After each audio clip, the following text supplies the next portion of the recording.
I set my keys down beside the funeral flowers as the phone rings with instructions that don't feel like condolences.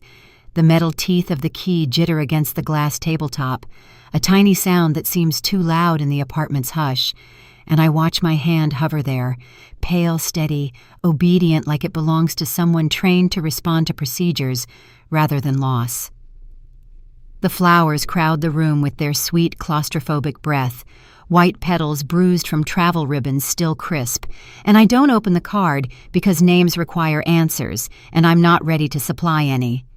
The voice on the line is calm, clipped, and precise, a practiced cadence that moves past sympathy as if it were a speed bump rather than a destination, and it tells me where to go, what to bring, how soon I should arrive. I say yes before I finish listening because yes is easier than asking why, and because the authority in that voice fits into a groove carved by years of trusting systems to make sense when people cannot.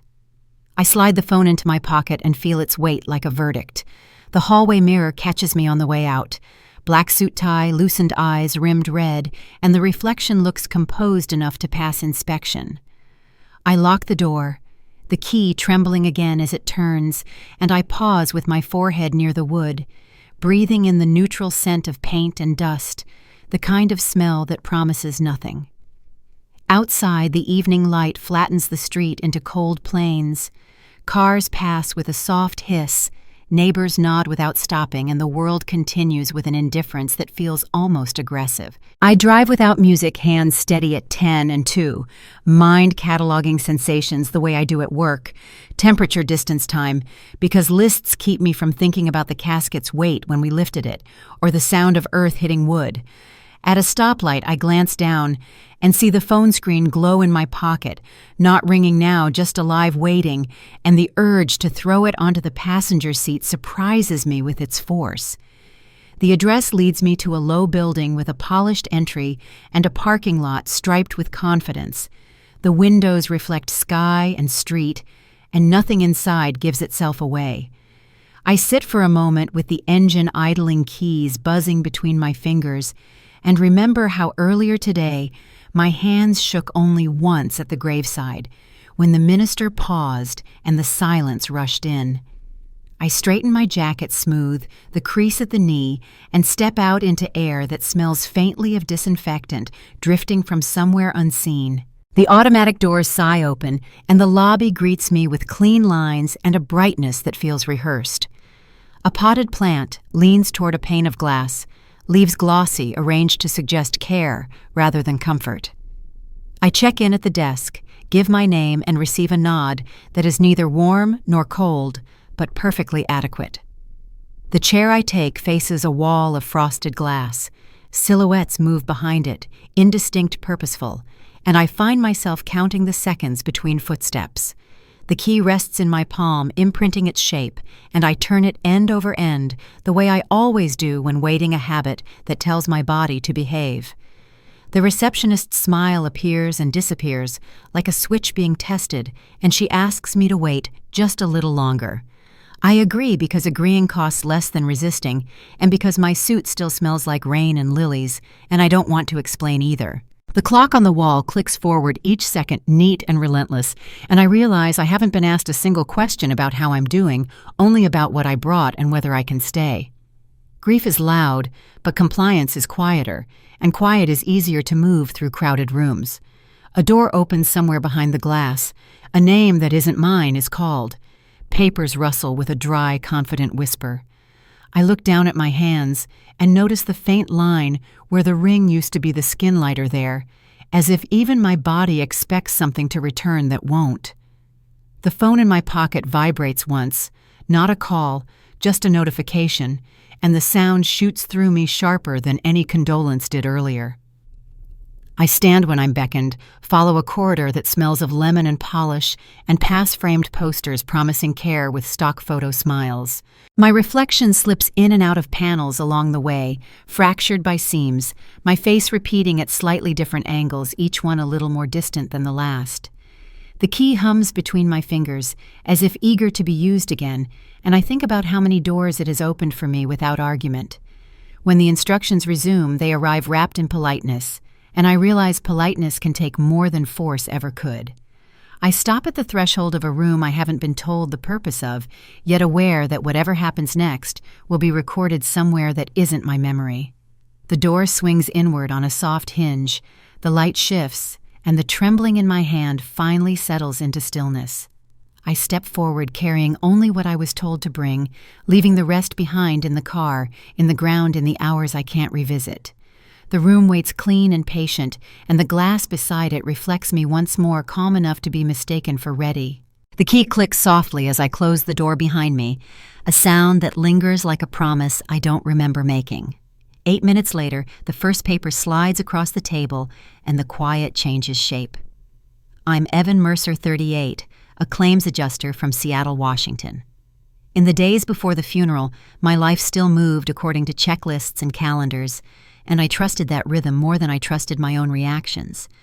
I worked, answered emails, filed notes, and told myself that staying functional was a kind of respect. Grief waited its turn like a customer number blinking on a screen, and I kept thinking that when it was finally called, I'd be ready. The morning of the funeral, I woke before my alarm, the room dim and blue rain tracing slow lines down the window. I showered, dressed, and noticed how the bathroom mirror showed me in pieces, face above steam shoulders behind streaked glass. Nothing alarming, just a trick of light I didn't linger on. At the venue, the glass doors reflected rows of people arriving, dark coats merging into one another, and I moved through them on autopilot, shaking hands, nodding, accepting condolences that sounded rehearsed because they probably were. I remember thinking how efficient everyone was at being appropriate. Inside, I stood near the back, watching the service unfold, as if from a slight distance, tracking details the way I do when something doesn't quite add up: the order of speakers, the timing of pauses, the way the minister cleared his throat before certain phrases. When it was over, there was a reception in an adjoining room. Long tables set with neutral food and paper programs stacked beside a sign-in sheet. I hovered near the edge, unwilling to sit, unwilling to leave my reflection wavering in the glass of a framed photograph that hung crookedly on the wall. The glass showed two versions of me, neither quite honest. A cousin clapped my shoulder and steered me toward a table where forms were laid out among sympathy cards, saying something about handling practicalities early so I wouldn't have to later. Practicalities made sense. I signed where I was pointed pen, heavy in my hand, ink flowing smooth and obedient, my name forming itself the way it always does. Someone thanked me too quickly and slid the papers away. I didn't ask what they were for because asking would have slowed things down, and slowing things down felt disrespectful in a room full of people waiting to move on. Afterward, I stepped outside for air and watched the rain beat on the glass doors my face ghosted over the parking lot beyond. The day blurred into logistics cars, arranged flowers, distributed leftover food packed. By evening, exhaustion flattened everything into a dull ache, and I drove home replaying fragments without finding meaning in them. Over the next week, I returned to work grateful for the clarity of claims and policy language. My job rewards noticing small inconsistencies, but at home, I ignored them. When the doctor's office called to confirm an appointment, I didn't question the timing. When paperwork arrived in the mail, I stacked it neatly without opening it. Systems I believed correct themselves. Still, there were moments that pricked at me. A reflection in an office window that made my posture look unfamiliar. A voicemail that used my full name twice, as if to be sure. The glass surfaces I passed each day seemed to hold my image a fraction longer than usual, like a delayed echo. At night, I dreamed of corridors lined with mirrors, each one showing me at a different angle, none revealing anything new. I woke calm but unsettled, and I wrote it off as the residue of loss. One afternoon, I stopped by the doctor's office to drop off a form they said was missing. The lobby was bright, the air sharp with disinfectant, and the reception desk gleamed under overhead lights. As I waited, I studied my reflection in the polished counter, noticing how the curve of the surface bent my features, my mouth slightly off-center, my eyes not quite aligned. I adjusted my stance, thinking absurdly that I'd been standing wrong. A receptionist smiled and took the form, barely glancing at it before filing it away. "All set," she said, and I thanked her relief washing through me, disproportionate to the interaction. Walking back to my car, I caught sight of myself in the tinted glass of the building's entrance suite, rumpled now, shoulders sagging. For a split second, I didn't recognize the man looking back, and then the feeling passed. I told myself that grief distorts perspective, and distortion feels harmless when you expect it. Days later, another call came, this one firmer, instructing rather than informing. I agreed without thinking, my voice steady, my questions saved for later. On the drive over, I rehearsed explanations for delays that hadn't happened yet, a habit from work that usually keeps me ahead of problems. The office windows reflected the sky in clean blocks of color, hiding whatever waited behind them. Inside, I was handed a clipboard and a pen, asked to review, to initial, to proceed. My reflections slid along the glass partition as I walked, keeping pace with me, offering no warning. Looking back now, I understand how easy it is to mistake motion for consent when everyone around you keeps moving. I initialed where indicated the pen scratching softly and felt a familiar satisfaction at completing a task. Only later alone did the quiet return with weight. At home that night, I stood in the darkened living room, lights off, city glow filtering through the window, and watched my reflection hover in the glass like an afterimage. I couldn't remember exactly what I'd signed, only the feel of the pen and the assurance in the voices around me. The absence of memory didn't alarm me yet.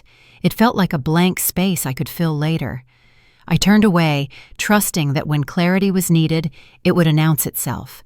The glass behind me held its silence, and the room settled, waiting for a question I hadn't learned to ask yet. I went back to the office 2 days later, under the pretense of closing a loose end, telling myself it was routine, the kind of follow-up I'd advise anyone else to do. The building looked different in daylight, less polished, more tired, the glass front smudged with fingerprints that caught the sun at odd angles. Inside, the air smelled faintly of toner and disinfectant, and the counter gleamed like it had been wiped too recently, as if cleanliness itself were a performance. I checked in, gave my name, and waited while a printer hummed somewhere behind the wall. When a folder was placed in front of me, I opened it carefully, conscious of how quickly paper can betray you. The pages were crisp, aligned, comforting in their order, and for a moment my shoulders loosened. Then my finger slid along an edge I hadn't seen, a thin corner sharp enough to bite, and I hissed as it split skin. A bead of blood welled up bright and immediate, and I pressed my thumb to it, embarrassed by the smallness of the injury and the way it grounded me more than anything else had that week. The receptionist apologized automatically, sliding a tissue across the counter, and in that movement, a scrap slipped free from the folder and fluttered down. I bent to pick it up before anyone else could, more reflex than intention, and that was when I noticed the numbers.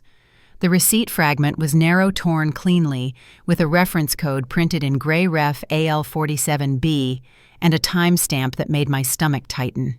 It read 10:42, a neat pair of digits I knew too well, because at 10:42 on the day in question, I had been standing at a graveside listening to the wind tug at Coates and programs, my phone silenced in my pocket.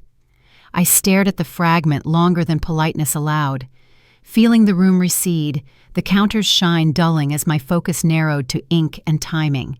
The receptionist reached for it with a practiced smile, saying it must have been a duplicate, nothing to worry about, but I held on, asking where it came from. My voice even. She hesitated just enough to register, then pointed to a line item on a page. She quickly turned away from me, explaining that systems sometimes log entries automatically. Automatically. The word settled badly. I slipped the fragment into my pocket, apologizing for the inconvenience, and she nodded, relief flickering across her face like a signal passed between stations. As I signed an acknowledgement form, the pen dragged slightly, my thumb throbbing where the paper had cut me, a reminder that attention has a cost. I finished, stood, and thanked her, my reflection wavering in the polished surface as I turned. In the corridor, the lights buzzed softly, and my footsteps sounded louder than they should have, echoing off walls that suddenly felt too close. I paused near a window that looked out on the parking lot and pulled the fragment free again, smoothing it flat against the glass, comparing the printed time to the faint reflection of my watch face. The mismatch didn't scream. It whispered, precise and patient. A single wrong minute can unravel a story built on perfect order. I tried to reconstruct possibilities the way I would for a claim proxy entry's clerical lag duplicate records, but each explanation frayed when I tested it against where I had been, who had seen me, the weight of dirt hitting wood. Outside, a car alarm chirped and fell silent. Inside, a door opened and closed. I folded the fragment smaller, feeling the paper edge brush my skin again, and tucked it deeper into my pocket, suddenly aware of how easily things can be moved without permission. On the drive home, I kept the radio off and replayed the morning of the funeral, counting back from the service, checking the rhythm of that day against the printed time. The numbers didn't line up no matter how I shifted them. At a stoplight, my thumb left a faint smear on the steering wheel where the cut had reopened, and I wiped it away with a tissue, annoyed at myself for bleeding over something so trivial. When I got home, I spread the contents of the folder across the table, aligning edges, looking for patterns, but nothing else stood out. Only the absence did. I placed the receipt fragment beside my keys and watched how the metal reflected its torn edge, the two shapes catching light differently, refusing to merge. I thought about calling someone, asking a question out loud, but the phrasing wouldn't come. Instead, I washed my hands, bandaged my thumb, and sat down, the paper's outline still ghosted on my skin. What unsettled me wasn't the mistake, but how confidently it tried to pass as routine. I slid the fragment into an envelope and set it in a drawer I rarely used, telling myself I'd revisit it when I had more information, more energy, more permission. The apartment settled around me, quiet and orderly, and I understood with a clarity that surprised me that something had shifted, small but irreversible, like a cut, will scar. The clock ticked forward, obedient, and the day closed without offering an explanation. The fragment waited where I'd put it, its numbers intact, patient enough to outlast denial. I returned to the office on a morning that felt too bright for what I was carrying, the lobby washed in a clean glare that erased shadows, but not tension. The flickering bulb above the reception desk pulsed every few seconds, a faint stutter in the light that caught my eye immediately, and I stood there longer than necessary, watching it blink like a warning no one else acknowledged. People sat spaced apart in molded chairs, scrolling phones, coughing softly, the low murmur of public patience filling the room. A security camera sat in the corner near the ceiling, its small red indicator steady, unblinking, and I felt the strange pressure of being seen without being known. When I checked in, I gave my name and waited, palms damp, keys heavy in my pocket. Lena Morrow appeared from behind the desk with a thin smile and asked me to follow her, but instead of leading me away, she stopped at the counter and pulled out a printed email. She placed it flat where anyone standing nearby could see the header, the subject line, the blocks of text, justified and official. "This is the authorization we discussed," she said, her voice measured, professional pitched, just loud enough to discourage questions. I leaned in, aware of the eyes and ears around us, and read the lines that mattered, the phrasing that shifted responsibility without appearing to. The language granted consent I didn't remember giving, wrapped in terms that sounded familiar enough to feel earned. At the bottom was a date and a reference tag, auth. Referred KM19 and my name typed cleanly, no signature required. I asked when this had been sent, keeping my voice even, and she tapped the page with a manicured finger, pointing to a time listed in the margin that overlapped the hours of the funeral reception. She said the system auto-generated notices once intake was completed. Auto-generated.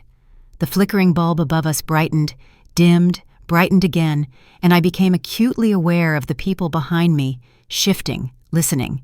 My cousin Tom stood near the door, having offered to drive me, his reflection caught in the glass panel beside the brochure rack. Our eyes met briefly, his expression uncertain, apologetic, and he looked away too quickly. I felt heat creep up my neck, the particular heat of being corrected in public, of realizing the conversation wasn't meant to be fair so much as final. Lena smiled again, softer this time, and said there was really nothing to worry about, that these things were standard, that grief can make details slippery.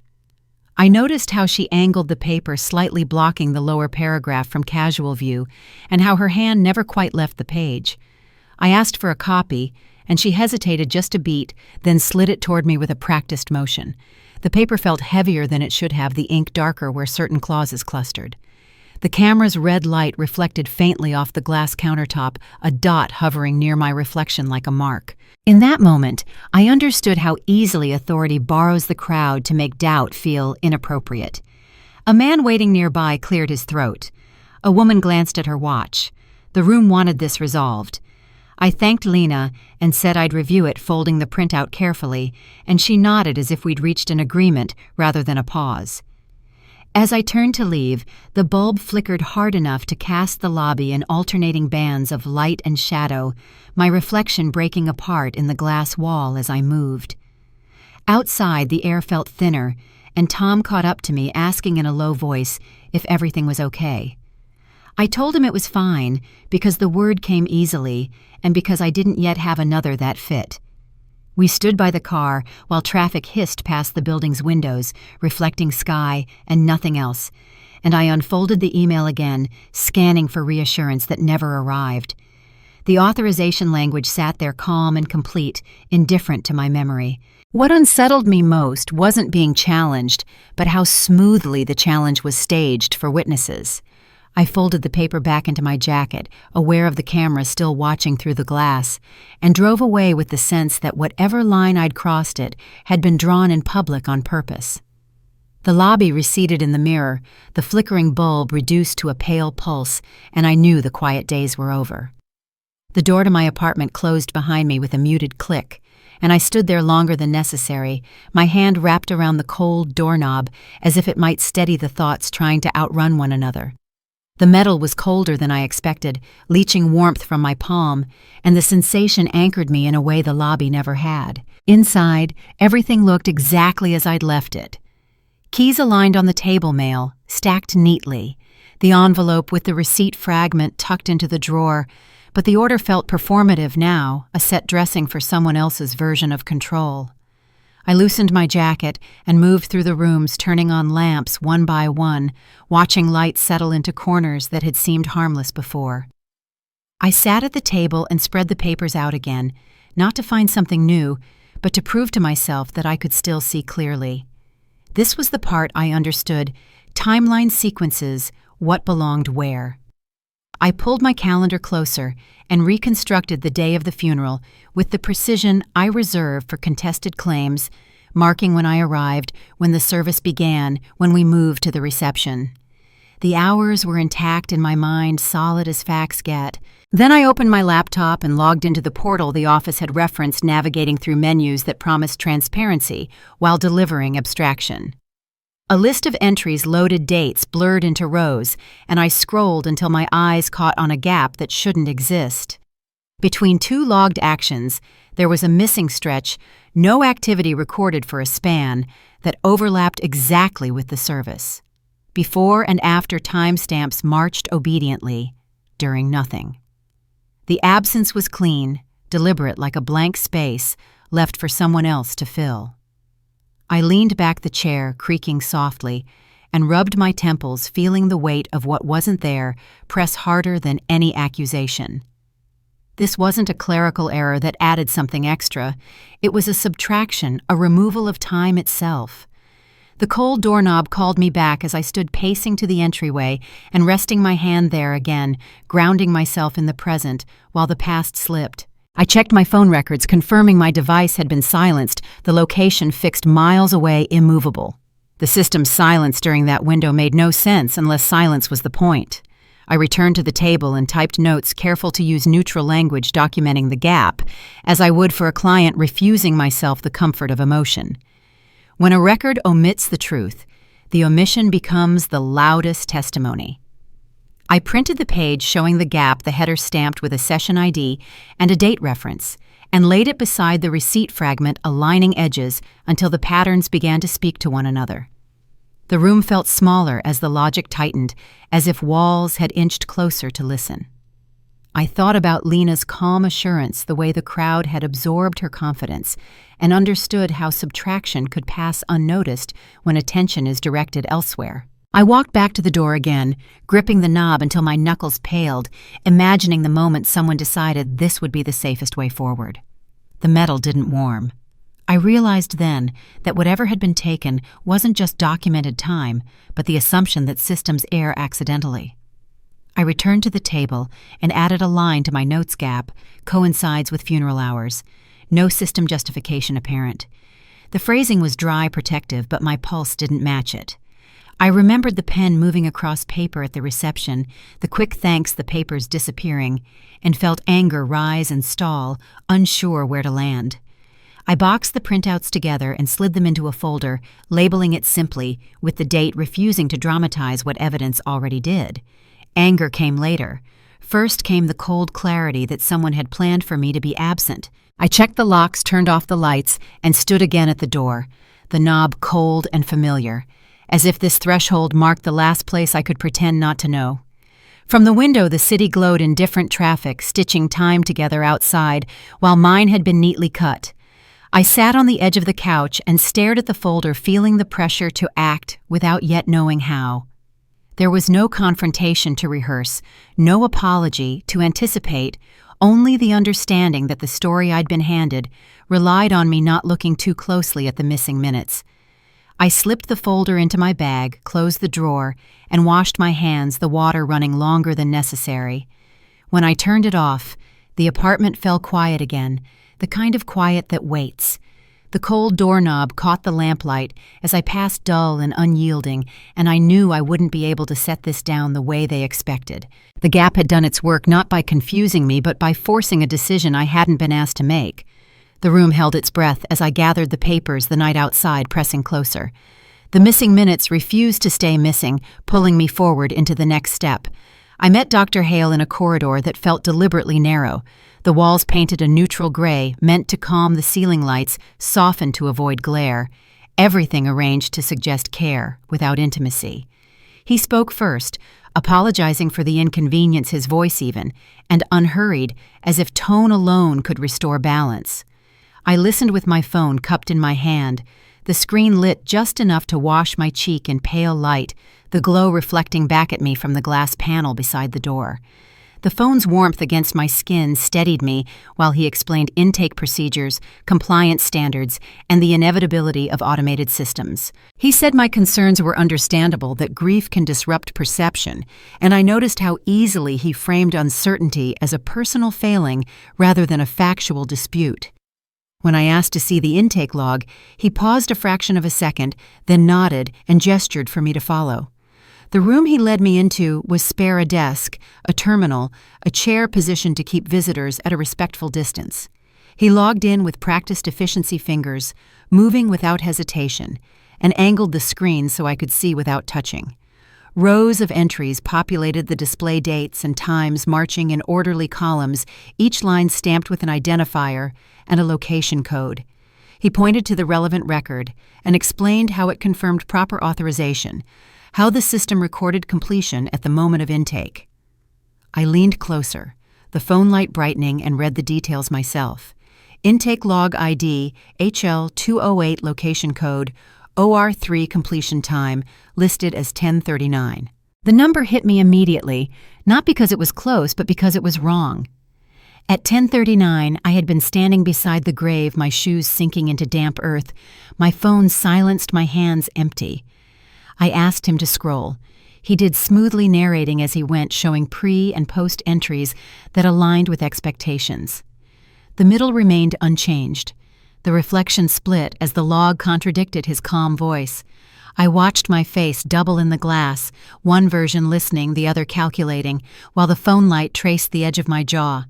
He said the log was immutable, that once recorded it could not be altered without leaving a trace, and he smiled faintly, as if daring me to suggest otherwise. I asked about the gap I'd found earlier, the missing activity during the service hours, and he tilted his head, acknowledging the question without conceding its premise. He said inactivity could occur for benign reasons, that silence in a system doesn't always indicate absence. Sometimes it indicates efficiency. Efficiency. The word landed with a dull thud. I asked who had initiated the intake, and he cited a staff role rather than a name, referring to protocol rather than people. He offered to print the log for my records, and I agreed, watching the printer whir to life, the paper sliding out warm and crisp. The page showed the same details, the same certainty, the same time anchored by a header with the facility name and a reference string I committed to memory. As he handed it to me, our fingers brushed his cool mind warm from the phone, and the contrast sharpened my focus. I thanked him and said I'd review it with my own notes. He nodded relief, flickering briefly before settling back into professional neutrality. As I turned to leave, I caught my reflection again, the phone light still on my cheek, the glass holding 2 images for a beat, before merging. In the hallway, I stopped and read the log once more, tracing the printed numbers with my finger, comparing them to the notes I carried in my bag. The contradiction wasn't dramatic. It was precise, exact enough to be deliberate. Trust depends on alignment, and alignment fails where certainty is rehearsed instead of earned. I folded the page carefully and slipped it beside the others, feeling the weight of accumulated proof shift from suspicion toward intent. Outside the room, a nurse passed, shoes squeaking softly, unaware of the quiet fracture widening behind the door. I walked toward the exit, the phone finally dark in my hand, my cheek cooling as the light faded, and I understood that the system wasn't broken in the way people complain about. It was intact, functioning as designed, just not for me. In the lobby, the ambient noise returned, phones ringing, chairs scraping a life, continuing in parallel. I paused by the glass wall and looked at my reflection one last time, noticing how steady it appeared, now how the uncertainty had sharpened into something colder and more usable. The intake log's time pressed against my thoughts, not as an error to be corrected, but as a lever someone had pulled, counting on me not to notice the fulcrum. I left the building with the paper folded flat, the contradiction secure, and the awareness that whatever came next would not be resolved quietly. The parking lot shimmered in the afternoon light, my car waiting where I'd left it, and the phone buzzed once in my pocket, as if acknowledging a change in status. I didn't answer it. I drove away knowing the record had spoken clearly enough to demand a response, and that silence was no longer an option. The numbers followed me, orderly and wrong, insisting on the next step. The pressure changed shape after the intake log, becoming less about explanations and more about proximity, about who was close enough to touch the record without leaving fingerprints. I learned that when Tom called me late that night, his voice tight, saying he'd been replaying the day of the funeral in his head and couldn't shake the feeling that he'd been steered as much as I had. We met the next morning at his place, a narrow townhouse that smelled faintly of old coffee and fresh paint, and he paced while I sat at the kitchen table listening. He described how an office staffer had guided us through the reception area, how a side hallway had been used instead of the main exit, how the pen had been placed into my hand while someone else kept talking, filling the space where questions might form. He hadn't thought it mattered then. Now he wasn't sure what mattered more than that moment. I asked if anyone else had been nearby, anyone who might remember, and he frowned, thinking before mentioning the camera mounted above the corridor entrance, the one with the small red light that blinked when it caught movement. He said he remembered it because he'd joked about it watching us mourn. The detail settled heavily. I drove back to my apartment with that image looping the red light, the narrowed hallway, and pulled the folder from my bag to add a note. As I did, I noticed the bottom drawer of my filing cabinet sat slightly ajar, something I rarely allow, the metal edge catching the light like a signal. I slid it open and felt a small jolt of irritation that it hadn't been fully closed, as if my own space had been compromised. Inside were old claim files neatly labeled, and tucked among them was a thin envelope I didn't remember placing there. I opened it and found a printed still image, grainy but clear enough, showing 2 figures paused in that hallway. One unmistakably me, the other a staff silhouette, angled close, hand extended. In the corner was a timestamp and camera ID, Cam H2, timestamp 10:41, and the corridor's white walls reflected the flash like a blade. My pulse steadied as I took it in, because shock had already done its work earlier and left behind focus. The image didn't prove intent, but it proved presence, and presence mattered. I called the office to ask about hallway footage retention, keeping my tone neutral, and was told that recordings were stored for a limited window, requests handled through administration. Administration. The word had weight now. Witnesses don't always speak. Sometimes they blink red and keep time instead. I thanked the voice on the line and hung up, adding another note to my growing list, the lines crisp, unemotional. The half-open drawer yawned beside me, a reminder that things left ajar invite attention, and I wondered who had slipped the envelope there and why. Tom arrived later, breathless, holding his phone out, as if it might burn him, saying he'd found a message from an unknown number sent that day, a single line asking him to confirm he'd been present when I signed. The phrasing was polite, almost friendly, but the timing was wrong and the implication was clear. I told him not to respond. We sat in the living room, the blinds half-closed, afternoon light, cutting the space into stripes, and mapped what we knew against what could be shown. The image from the camera, the message to Tom, the intake log, the missing minutes, they weren't random anymore. They were coordinated enough to be cautious. When authority feels threatened, it stops explaining and starts checking who might talk. The realization didn't panic me. It narrowed my options. I scanned the still image again, noting the angle, the way the corridor bent out of frame, thinking about how many other cameras might have seen the same moment from a different perspective. The drawer stayed open as I packed the documents together, its shadow stretching across the floor like a warning not to forget what had changed. Before Tom left, he apologized for not stopping it, and I told him there was nothing to stop if you didn't know the game was on. After he went, the apartment felt watched in a way it never had before, not by cameras, but by expectations I hadn't agreed to meet. I slid the drawer closed at last, the metal whispering shut, and locked the folder away, aware that containment was temporary. The phone on the counter lit up with a missed call from a blocked number, and I let it fade without answering. I understood then that the next move wouldn't come from me asking questions, but from me being seen as a risk worth managing. The corridor image sat heavy in my mind, the red light blinking in memory, counting seconds that no one could erase. I stood by the window and watched the street below, people passing unaware, and felt the tension coil tighter, not as fear, but as preparation. The half-open drawer had taught me something simple and dangerous. Access had already been tested. The only choice left was whether I would let them believe it had worked. The reversal didn't arrive with noise or confrontation. It surfaced the way a bruise does, darkening slowly until it demands attention. I was alone at my desk when it happened, late afternoon light, angling through the blinds and cutting the room into bands that shifted as clouds passed.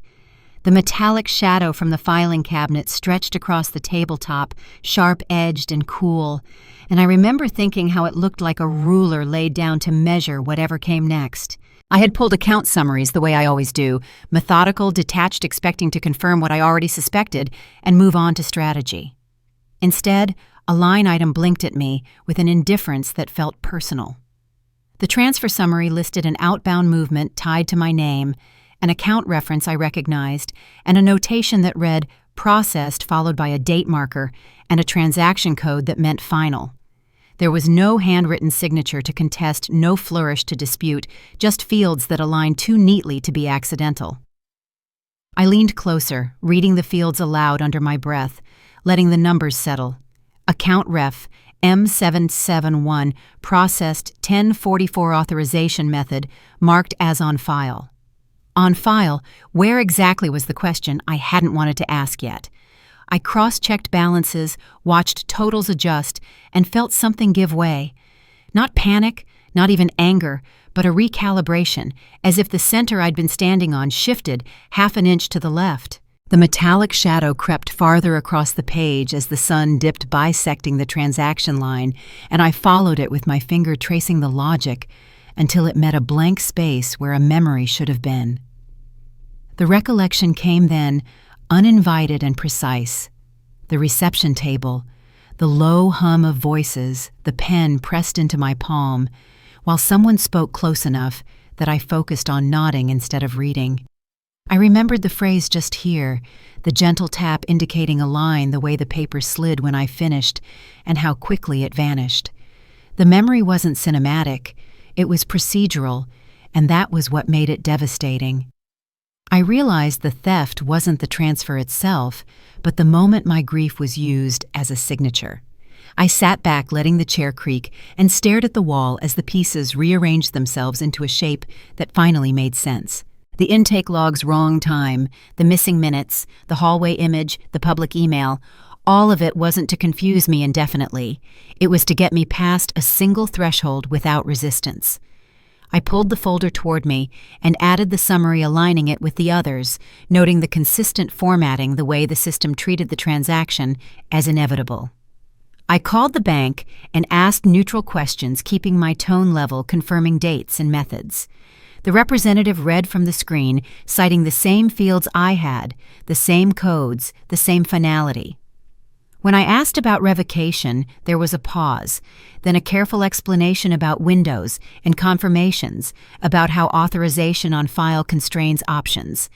Constrains. I thanked her and hung up the click, sounding louder than it should have in the quiet room. The metallic shadow now cut straight through the center of the folder, dividing proof from realization. I stood and paced, replaying the reception again this time, with clarity, noticing how my attention had been managed, how conversation filled the space where consent lives. The anger arrived late, like a tide that had waited for permission, but I didn't indulge it yet. I needed leverage, not release.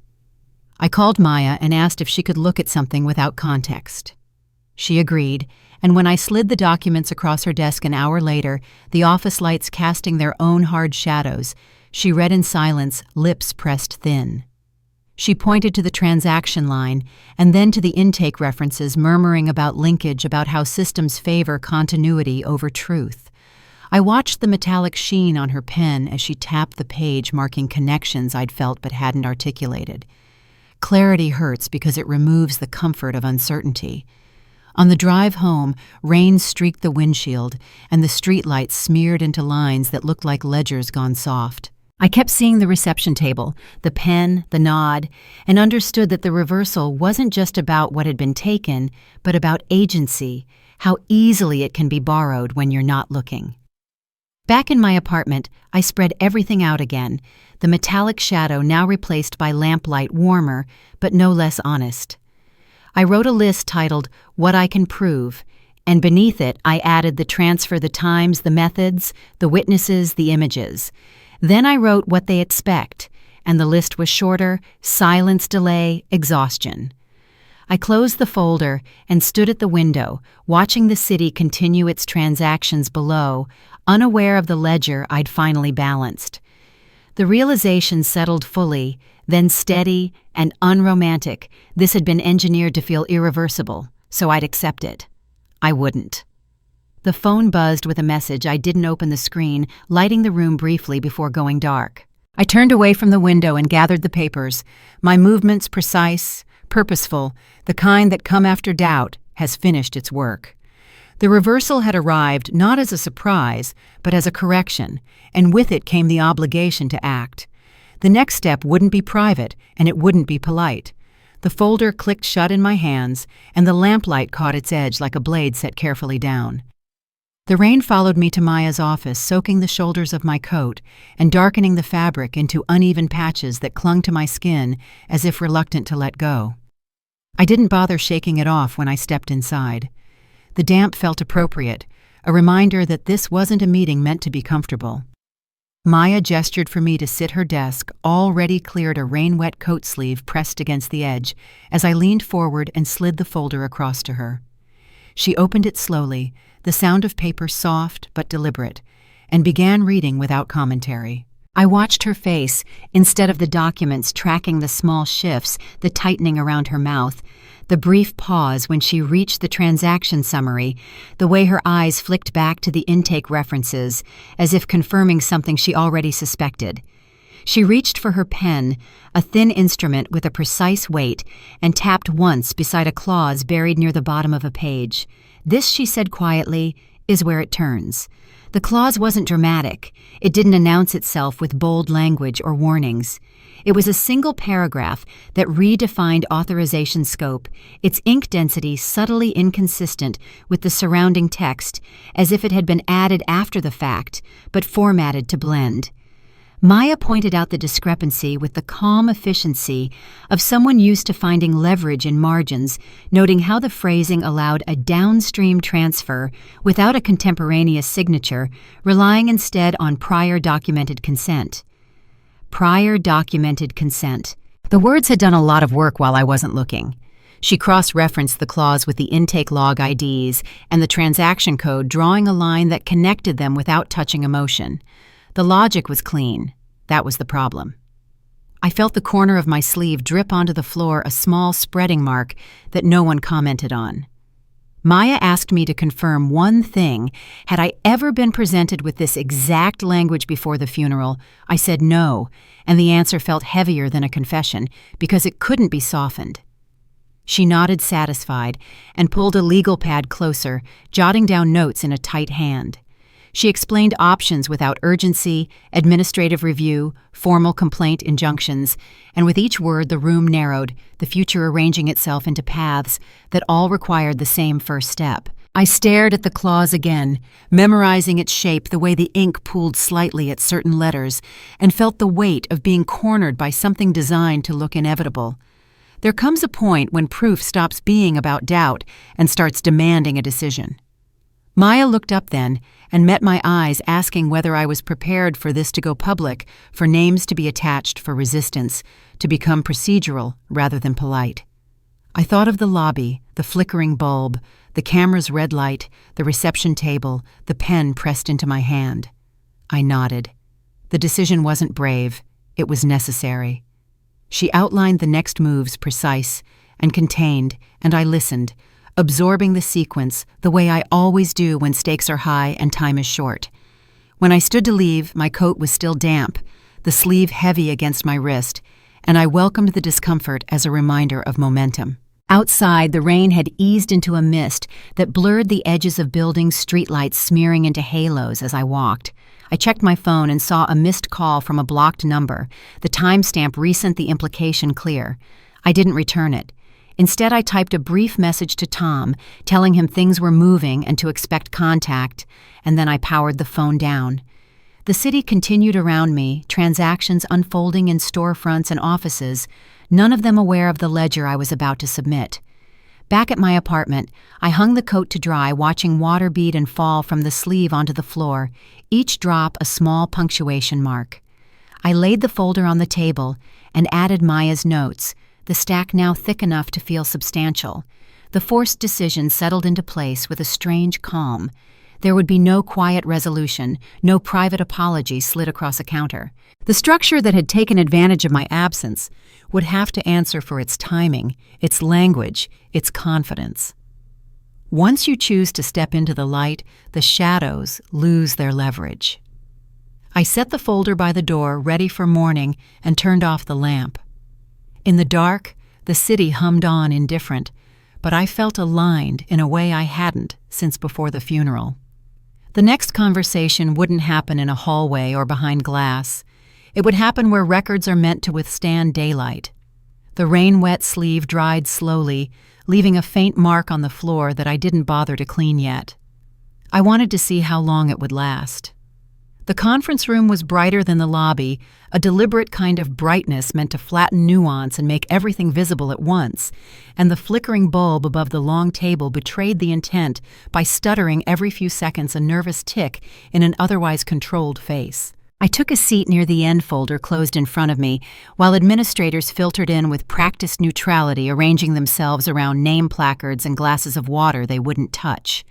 A camera sat mounted near the ceiling, its small lens angled to capture the full length of the table, and I noted it without comment, the way you note weather when it can't be changed. Maya sat beside me, calm pen aligned with the edge of her legal pad, and when the meeting was called to order, the room settled into a listening posture that felt less like inquiry and more like anticipation. The chair introduced the purpose in careful language review, clarification resolution, and invited Dr. Hale to speak first. He recited timelines and procedures with the same measured tone I'd heard in the corridor, his confidence untroubled by the presence of witnesses. He referenced the intake log, the authorization email, the system's reliability, And as he spoke, the flickering bulb caught his reflection in the glass wall behind him, breaking it into segments that never quite aligned. When it was my turn, I didn't argue. I opened the folder and placed 2 items on the table, aligning their corners a transcript of a recorded intake call and a printout of the authorization language as it appeared in the system. The transcript header listed call ID RQ118 duration 0217 and a time marker that matched the intake log.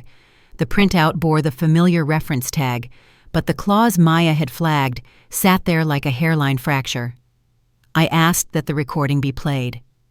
There was a pause, brief procedural, then the speaker clicked on, and the room filled with the thin fidelity of a call captured by policy rather than memory. The voice on the recording was calm, directive, and unmistakably not mine, prompting confirmations, steering responses, closing gaps before they could open. When the question of consent arose, the voice acknowledged it as already on file, moving on without waiting. The timestamp rolled forward in the corner of the screen as the audio continued, and I watched heads tilt pens, still breaths held. When it ended, the silence felt engineered like the pause before a verdict is read. I slid the authorization printout closer and asked that the specific clause be read aloud. As it was, the ink inconsistency became visible under the lights, the density shifting where language had been added to widen scope without drawing attention. Maya pointed to the mismatch between the call's phrasing and the clause's authority, the way one assumed the other without overlap. A murmur moved the length of the table, contained but undeniable. Truth doesn't arrive with drama. It arrives with alignment that can't be explained away. Dr. Hale attempted to respond, citing standard practice, but the chair raised a hand. Eyes on the documents, not on him. Someone asked about the timing, how consent on file could be valid at a moment when the subject was demonstrably elsewhere, and I placed the hallway still on the table, CAM H2 timestamp 10:41, the corridor's white walls reflecting the flash like a blade. The flickering bulb chose that moment to dim and brighten again, and the camera above us hummed softly, recording the recalibration. The administrator nearest the head of the table requested the raw audio file, then the system metadata, and Maya provided both the file names precise, the chain intact. Questions shifted from whether to how, from defense to containment, and the language in the room changed accordingly. I didn't speak again. I didn't need to. The document spoke in sequence, the recording bridged gaps, and the authorization clause lost its shelter. When the chair summarized, the words were careful and devastating: procedural failure, unauthorized scope expansion, remedial action pending. Dr. Hale's reflection in the glass looked smaller, now segmented by the seams he'd relied on to hide continuity. The meeting adjourned with instructions rather than apologies, and as people stood chairs scraping softly, the flickering bulb steadied for a moment, as if the room itself had decided to behave. Exposure doesn't shout. It reorders who is allowed to speak next. I gathered the papers, leaving copies behind as requested, and felt the weight lift, not as relief, but as inevitability fulfilled. Outside the conference room, the hallway seemed longer, the glass clearer, the camera's red light no longer something to avoid. I shook no hands, exchanged no pleasantries, and walked out with Maya beside me, the afternoon light sharp and honest. In the parking lot, the building reflected sky and movement again, but the reflection no longer felt like a trick. The flickering bulb was just a bulb, now its power reduced to illumination. As we drove away, my phone vibrated once with a notification I didn't open, and for the first time since the funeral, the sound didn't feel like an instruction. It felt like an echo. The folder rested on my lap, thinner than before, lighter, because it had done its work. The road ahead was unremarkable traffic moving in patient lines, and I understood that the real change had already occurred inside the room where records met daylight and survived. The city absorbed us back into its flow, indifferent as ever, but the order had shifted where it mattered. The camera had seen the audio had spoken, and the clause had failed to hide. I rolled the window down and let the air in the car filling with the sound of motion continuing. The next phase wouldn't be quiet, but it would be clean. The consequences unfolded without spectacle, which was fitting because spectacle had never been the point. I received notice in stages, an email first, then a formal letter, each written in the careful language of institutions protecting themselves by being precise.